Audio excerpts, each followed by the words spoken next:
ಎಲ್ಲ ಸಹೃದಯ ಸ್ನೇಹಿತರಿಗೆ ಪ್ರೀತಿಯ ನಮಸ್ಕಾರಗಳು. ನಾನು ಶಿವನಕೆರೆ ಬಸವಲಿಂಗಪ್ಪ, ಕಾರ್ಯದರ್ಶಿ ಕರುಣಾ ಜೀವ ಕಲ್ಯಾಣ ಟ್ರಸ್ಟ್, ದಾವಣಗೆರೆ. ಕಣ್ಣಿಗೆ ಕಾಣದಿದ್ದರೂ ಕರುಳು ಅರಿಯದೆ ಎಲ್ಲ ತರಹದ ಅರಿವಿನಲ್ಲಿ ಅತ್ಯುತ್ತಮವಾದದ್ದು ನೀತಿ, ಪ್ರೀತಿ, ಕರುಣೆ. ಕರುಣೆ ಕುಟುಂಬದ ಕಣ್ಣಷ್ಟೇ ಅಲ್ಲ, ಜಗದ ಜಂಜಡಗಳಿಗೆ ತೆರೆದ ಹೃದಯ, ಮನಸ್ಸು, ಇಚ್ಛೆ ಹೊಂದಿರುತ್ತದೆ. ಯಾವುದೇ ಮಹಾತ್ಮರ ಜೀವನಗಾಥೆ ಗಮನಿಸಿದರೆ ಅವರು ಆಸ್ತಿ, ಕೀರ್ತಿ, ಐಷಾರಾಮಿ ಜೀವನದ ಆಕಾಂಕ್ಷೆಯ ಹಿಂದೆ ಧಾವಿಸಲಿಲ್ಲ.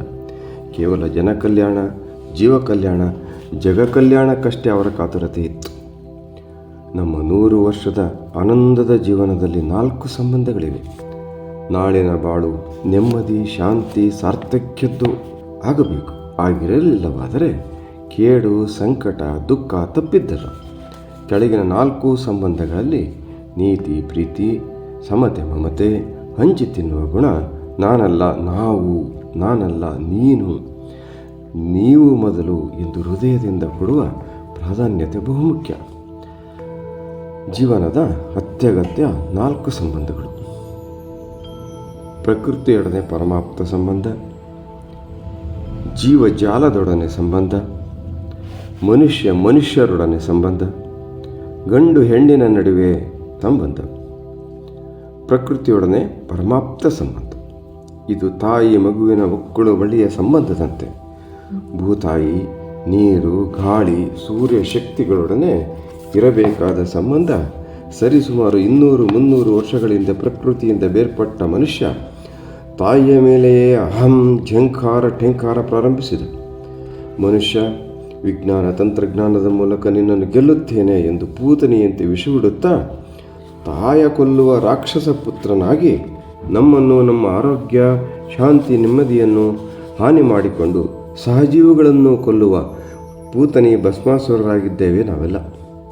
ಸೋಲಿಗರು ಸರಳ ಸಹಜ ಜೀವನ ನಡೆಸುತ್ತಾ ವೈದ್ಯರ ಗೊಡುವೆ ಇಲ್ಲದೆ, ಆಸ್ತಿ, ಕೀರ್ತಿ, ಮೋಹವಿಲ್ಲದೆ ಅಂಬಲಿ ಕಂಬಳಿ ಆಸ್ತಿ, ಮಿಕ್ಕದ್ದೆಲ್ಲ ಜಾಸ್ತಿ ಎಂದು ಆನಂದವಾಗಿದ್ದರು. ಇಂದು ಅಮೆರಿಕಾದಲ್ಲಿ ನಿಮಿಷ್ ಜನಾಂಗ ಅತ್ಯಂತ ಸರಳವಾಗಿ, ಸಹಜವಾಗಿ ಬದುಕುತ್ತಿದ್ದಾರೆ. ಮನೋಮಾಲಿನ್ಯ, ಪರಿಸರ ಮಾಲಿನ್ಯವಿಲ್ಲದೆ ಜಗತ್ತಿಗೆ ಮಾದರಿಯಾಗಿದ್ದಾರೆ. ನಮ್ಮ ಸ್ನೇಹಿತರೊಬ್ಬರು ಪಾಠ್ಯದಲ್ಲಿ ಶ್ರೀಕುಮಾರ್, ಇಂಡಿಯನ್ ಇನ್ಸ್ಟಿಟ್ಯೂಟ್ ಆಫ್ ಸೈನ್ಸ್ನಲ್ಲಿ ದೊಡ್ಡ ಪ್ರೊಫೆಸರ್ ಆಗಿದ್ದರು. ಅವರು ಈಗ ಗಾಂಧಿ ಮಾರ್ಗದಲ್ಲಿ 6 ಎಕರೆ ಜಮೀನಿನಲ್ಲಿ ಬಹಳ ಸರಳವಾದ ಜೀವನವನ್ನು ನಡೆಸಿ ನಮಗೆಲ್ಲ ಮಾದರಿಯಾಗಿದ್ದಾರೆ. ನಾವೆಲ್ಲ ಪ್ರಕೃತಿ ತಾಯಿಗೆ ಶರಣಾಗಬೇಕು. ಆಕೆಯ ರಕ್ಷಣೆಯನ್ನು ನಮ್ಮ ರಕ್ಷಣೆಗಾಗಿ ಮಾಡಬೇಕು. ವಿಪರ್ಯಾಸವೆಂದರೆ ಪ್ರಸ್ತುತ ತಾಯಿಯಿಂದ ಜೀವ ಏನೆಲ್ಲ ಪೋಷಣೆ ಪಡೆದ ಮಕ್ಕಳಾದ ನಾವು ತಾಯಿ ತಂದೆಯರನ್ನು ಮನೆಯಿಂದ ಹೊರಹಾಕುವಂತೆ ಪ್ರಕೃತಿ ಮಾತೆಯ ಮೇಲೆ ಅತ್ಯಾಚಾರವೆಸಗಿ ನಾವೂ ದೂರ ಹೋಗಿದ್ದೇವೆ. ಜೀವಜಾಲದ ಉಳಿವಿಗೆ ಪ್ರಕೃತಿಯೊಂದಿಗೆ ನಮ್ಮಲ್ಲಿ ತತ್ಕ್ಷಣ ಶಾಂತಿಯ, ಸಹಬಾಳ್ವೆಯ ಸುಸಂಬಂಧ ಹೊಂದಬೇಕು. 2ನೇದು, ಜೀವಜಾಲದೊಡನೆ ಸಂಬಂಧ. ಎಲ್ಲ ಜೀವಿಗಳಿಗೂ ಖನಿಜ ಸಂಪತ್ತಿಗೂ ಬದುಕುವ ಹಕ್ಕಿದೆ. ನಮ್ಮಲ್ಲಿ ಟೆಕ್ನಾಲಜಿ, ಬುದ್ಧಿಶಕ್ತಿ ಇದೆ ಎಂದು ಜೀವಜಾಲವನ್ನು ನಿರ್ನಾಮ ಮಾಡುತ್ತಾ ಹೋದರೆ ಇನ್ನು ಕೇವಲ 30 ವರ್ಷಗಳಲ್ಲಿ ಭೂಮಿಗೆ ಜ್ವರ ಜಾಸ್ತಿಯಾಗಿ, ಕಾಡಿಗೆ ಬೆಂಕಿ, ಪ್ರವಾಹ, ಬರಗಾಲ, ಇನ್ನಿತರೆ ಪ್ರಾಕೃತಿಕ ವಿಕೋಪಗಳಿಂದ ಜೀವಜಾಲವೇ ನಿರ್ಮೂಲ ಆಗಬಹುದು ಎನ್ನುತ್ತಾರೆ ಪರಿಸರ ವಿಜ್ಞಾನಿಗಳು, ಅದರಲ್ಲೂ ಮುಖ್ಯವಾಗಿ ಸ್ಟೀಫನ್ ಹಾಕಿಂಗ್. ಉದಾಹರಣೆಗೆ, ನಾವು ಪ್ಲಾಸ್ಟಿಕ್ ಸರಿಯಾಗಿ ನಿರ್ವಹಿಸದೆ, ನಿಷೇಧಿಸದೆ ಸಕಲ ಕೊಳೆ ನದಿಗಳ ಮೂಲಕ ಸಮುದ್ರವ ಸೇರಿಸಿ ಅಲ್ಲಿನ ಜೀವಜಂತುಗಳು ಸತ್ತು, ಸಮುದ್ರದ ನೀರೆಲ್ಲ ನಮ್ಮ ರಾಸಾಯನಿಕ ಗೊಬ್ಬರ, ಕಳೆನಾಶಕಕ್ಕೆ ಬಳಕೆಯಿಂದ ಜೀವಜಾಲ ಎಲ್ಲ ನಾಶವಾಗಿ ಹೋಗುತ್ತಿದೆ. ಇದರ ಬಗ್ಗೆ ನಾವೆಲ್ಲರೂ ಗಂಭೀರವಾಗಿ ಆಲೋಚಿಸಬೇಕಾಗಿದೆ. ಕಾಗೆ, ಗೂಗೆ, ಇನ್ನಿತರ ಪ್ರಾಣಿ ಪಕ್ಷಿಗಳು ಪ್ರಕೃತಿಯ ಜಾಡಮಾಲಿಗಳು, ನೇಚರ್ ಸ್ಕ್ಯಾವೆಂಜರ್ಸ್. ಈ ಪ್ರಕೃತಿಯ ಜೀವ ಸರಪಳಿಯ ಲಿಂಕ್ ತಪ್ಪಿದರೆ ಕೋವಿಡ್ಗಿಂತ 100 ಪಟ್ಟು ಹೆಚ್ಚು ಸಾಂಕ್ರಾಮಿಕ ರೋಗ ಹಬ್ಬಿ ಜೀವಜಾಲ ನಿರ್ನಾಮ ಆಗುತ್ತದೆ ಎಂದು ನೊಬೆಲ್ ಪುರಸ್ಕೃತ ವಿಜ್ಞಾನಿ ಸ್ಟೀಫನ್ ಹಾಕಿಂಗ್ ತಿಳಿಸುತ್ತಾರೆ. ಮತ್ತೆ ಸರಳ ಸಹಜ ಆನಂದದ ಜೀವನ ಬೇಕು. ದುರಾಸೆಯ, ನಾನುವಿನ ಮೇಲಾಟದ, ನಿರ್ನಾಮದ ಬದುಕು ಬೇಕು. ಯೋಚಿಸೋಣ. ಆಯ್ಕೆ ನಮ್ಮದು. 3ನೇದು, ಮನುಷ್ಯರ ನಡುವಿನ ಸಂಬಂಧ. ಒಮ್ಮೊಮ್ಮೆ ಮನುಷ್ಯರ ನಡುವೆ ಸೇತುವೆ ನಿರ್ಮಾಣ ಆಗುವ ಬದಲು ಗೋಡೆಗಳು ನಿರ್ಮಾಣವಾಗುತ್ತವೆ. ಕೋಟಿ ವರ್ಷಗಳ ಹಿಂದೆ ಜೀವ ವಿಕಾಸದಲ್ಲಿ ಮೀನು ಮಂಗನ ನಂತರ ಚತುಷ್ಪಾದದ ಮನುಷ್ಯರಾದ ನಾವು ವಿಕಸಿತವಾಗಿ ಈ ಭೂಮಿಗೆ ಬಂದೆವು. ಆಗ ಯಾವ ಜಾತಿ, ಕುಲ, ಗಂಡು ಹೆಣ್ಣಿನ ಭೇದ ಭಾವವೂ ಇರಲಿಲ್ಲ. ಕಾಲಾನುಕಾಲಕ್ಕೆ ನೂರಾರು ಸಾವಿರಾರು ಡಿವಿಷನ್ಗಳ ಸೃಷ್ಟಿಸಿಕೊಂಡು ಒಂದೇ ಕುಟುಂಬದಲ್ಲಿ 4 ಜನರಿದ್ದರೆ 4ರದು ಬೇರೆ ಬೇರೆ ಬೆಡ್ರೂಮ್, 4ರಿಗೂ ಬೇರೆ ಬೇರೆ ಟಿವಿ, 4ರ ಅಭಿಪ್ರಾಯಗಳು ಬೇರೆ ಬೇರೆ. ಹೀಗಾಗಿ ಬಡಿದಾಟ, ಹೊಡೆದಾಟ, ನಂತರ ಪೊಲೀಸ್ ಠಾಣೆ, ವಿಚ್ಛೇದನ, ಕೋರ್ಟು ಎಂದು ಹರಿದಾಡಿ ಈಗ ಸಾಮಾನ್ಯವಾಗಿದೆ. ಇದೆಲ್ಲಕ್ಕೂ ಮೂಲ ಕಾರಣ ನಾನು, ಅಹಂಕಾರ. ಕಾರಗಳಲ್ಲಿ ಕೆಟ್ಟ ಕಾರ ಅಹಂಕಾರ. ನಾನು ಎನ್ನುವುದು 7 ಪ್ರತ್ಯಯಗಳಲ್ಲಿದೆ. ನಾನು, ನನ್ನಿಂದ, ನನಗಾಗಿ, ನನಗೋಸ್ಕರ ಇತ್ಯಾದಿ. ಅದರಿಂದ ಮುಕ್ತಿ ಹೊಂದಿ ಸಾರ್ಥಕ್ಯದಿಂದಿರಬೇಕಾದರೆ ಸೌಹಾರ್ದದ ಸಂಬಂಧಗಳಿಗೆ ಮಹತ್ವ ಕೊಡಬೇಕು. ನಾವು, ನಮ್ಮಿಂದ ಎನ್ನುವುದು ಮನದಲ್ಲಿ, ಹೃದಯದಲ್ಲಿ ಬಂದು ನಾವೆಲ್ಲರೂ ವಿಶ್ವಬಂಧುಗಳಾಗಬೇಕಾಗಿದ್ದು ನಮ್ಮ ಸ್ವಾರ್ಥಕ್ಕಾಗಿ, ನಮ್ಮ ಆನಂದಕ್ಕಾಗಿ ಅನಿವಾರ್ಯ. ಡಿ ವಿ ಗುಂಡಪ್ಪನವರು ಒಬ್ಬರುಣುವ ಊಟದಲ್ಲಿ ಸುಖವಿಲ್ಲ ಸೊಗವಿಲ್ಲ, ಇಬ್ಬರಾಗು ಎಂದನು ಪರಬ್ರಹ್ಮ. ಹೆಬ್ಬದಕನು ಅದೇನು ಒಂಟಿತನದಿ ನೂಕುವೆಯೋ, ತಬ್ಬಿಕೋ ವಿಶ್ವವನ್ನು ಮಂಕುತಿಮ್ಮ ಎಂದು ಸಂಬಂಧಗಳ ಮಹತ್ವ ತಿಳಿಸಿದ್ದಾರೆ.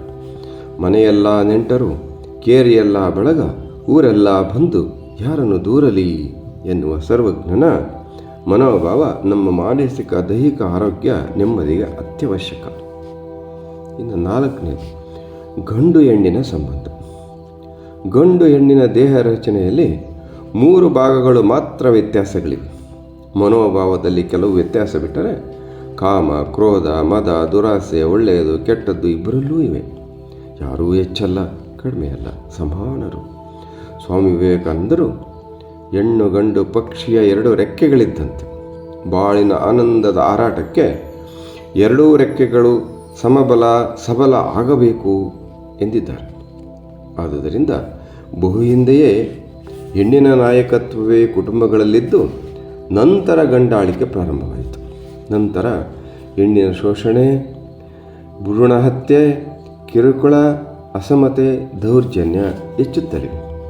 ಅಂಕಿಅಂಶಗಳ ಪ್ರಕಾರ 69% ಕೆಲಸ ಹೆಣ್ಣು ನಿರ್ವಹಿಸಿದರೆ 31% ಮಾತ್ರ ಗಂಡು ನಿರ್ವಹಿಸುತ್ತಾರೆ. ಮನೆಗಳಲ್ಲಿ ಹಣಕಾಸಿನ ವ್ಯವಹಾರದಲ್ಲಿ ಶಾಸನ ಸಭೆ, ಪಾರ್ಲಿಮೆಂಟಿನಲ್ಲಿ 50% ಅಧಿಕಾರ ಸ್ತ್ರೀಯರಿಗೂ ಖಂಡಿತ ಸಿಗಬೇಕು. ಅವರು ನಮ್ಮ ಸಹಜೀವಿಗಳು, ಸಮಾನರು. ನೀತಿ ಪ್ರೀತಿ ಇದ್ದಾಗ ಮಾತ್ರ ಕೊನೆಯ ಉಸಿರಿರುವವರೆಗೂ ಉತ್ತಮ ಸಂಬಂಧಗಳನ್ನು ಕಾಪಾಡಿಕೊಳ್ಳುತ್ತೇವೆ. ಜಿಡ್ಡು ಕೃಷ್ಣಮೂರ್ತಿಯವರು life is in relationship, nothing works without relationship ಅಂದಿದ್ದಾರೆ. ದೇವನೂರು ಮಹಾದೇವ ಸಂಬಂಧ ಎಲ್ಲಕ್ಕಿಂತ ದೊಡ್ಡದು ಅನ್ನುತ್ತಾರೆ. ಸರಿಯಾದ ಸಮತೆ ಮಮತೆಯ ಸಂಬಂಧ ಇಲ್ಲವಾಗಿ ರಾಮರಾಜ್ಯ, ಕಲ್ಯಾಣ ರಾಜ್ಯ, ವಿಶ್ವಬಂಧುತ್ವದ ಜೀವಜಾಲದ ಬದುಕಿನ ಆನಂದವಿಲ್ಲದಂತಾಗಿದೆ. ಭೂತಾನ್, ನಾರ್ವೆ, ಸ್ವೀಡನ್ ಮುಂತಾದ ದೇಶಗಳು ಜನರ ಆನಂದವೇ ಮುಖ್ಯವೆಂದು ಆ ದಿಸೆಯಲ್ಲಿ ಕಾರ್ಯಪ್ರವೃತ್ತವಾಗಿವೆ. ತಮ್ಮ ಪರಿಸರವನ್ನು ತುಂಬ ಚೆನ್ನಾಗಿ ರಕ್ಷಣೆ ಮಾಡಿಕೊಂಡಿವೆ. ಅಲ್ಲಿ GDP ಬದಲು NHP ಅಂದರೆ ಗ್ರಾಸ್ ಡೊಮೆಸ್ಟಿಕ್ ಪ್ರಾಡಕ್ಟ್ ಬದಲು ನ್ಯಾಷನಲ್ ಹ್ಯಾಪಿನೆಸ್ ಪ್ರೊಡಕ್ಟಿವಿಟಿ, ಎಲ್ಲರೂ ಜನರು ಆನಂದವಾಗಿರೋದು ಅನ್ನೋದೇ ಆ ಸರ್ಕಾರಗಳಿಗೆ ಮುಖ್ಯ. ಭರ್ಜರಿ ನಾವೇನೋ ಅಭಿವೃದ್ಧಿ ಅಂತ ಬೇಕಾದಷ್ಟು ವಸ್ತುಗಳನ್ನು ಇದು ಮಾಡ್ತೀವಿ. ದೊಡ್ಡ ದೊಡ್ಡ ಡ್ಯಾಮ್ಗಳು, ದೊಡ್ಡ ದೊಡ್ಡ ಬಿಲ್ಡಿಂಗ್ಗಳ ಬಗ್ಗೆ ಅವರಿಗೆ ವಿಶ್ವಾಸ ಇಲ್ಲ. ಅಂದರೆ ರಾಷ್ಟ್ರೀಯ ಆನಂದದ ಉತ್ಪಾದನೆಗೆ ಬಹು ಮಹತ್ವ ಕೊಡಲಾಗಿದೆ. ಕೆಲವು ದೇಶಗಳಲ್ಲಿ ಸೈನ್ಯವೇ ಇಲ್ಲ, ಪೊಲೀಸರಿದ್ದರೂ ಅವರು ಜನಸ್ನೇಹಿಗಳಾಗಿ ಶಾಂತಿ ಸುವ್ಯವಸ್ಥೆ ಕಾಪಾಡುತ್ತಾರೆ ಅಷ್ಟೇ. ಸತ್ಯ ಪ್ರೇಮ ಅನುಸರಿಸಿ ಆನಂದವಾಗಿರಲು ಗಂಡು ಹೆಣ್ಣು, ಅಮೇರಿಕ ಭಾರತ, ರೈತ ವ್ಯಾಪಾರಿ, ಅಧಿಕಾರಿ ಹುಡುಗ ಮುದುಕ, ಆ ಜಾತಿ ಈ ಜಾತಿ, ಬೆಳಗ್ಗೆ ಸಾಯಂಕಾಲ ಎಂದೇನೂ ಇಲ್ಲ. ಹೂ ಹರಡುವಾಗ ಸುಗಂಧ ಹರಡುವಂತೆ ಇವು ಕಣ್ಣಿಗೆ ಕಾಣದಿದ್ದರೂ ಕರುಳು ಇವನ್ನು ಅರಿಯಲು ಆಚರಿಸಲು ಸಾಧ್ಯ.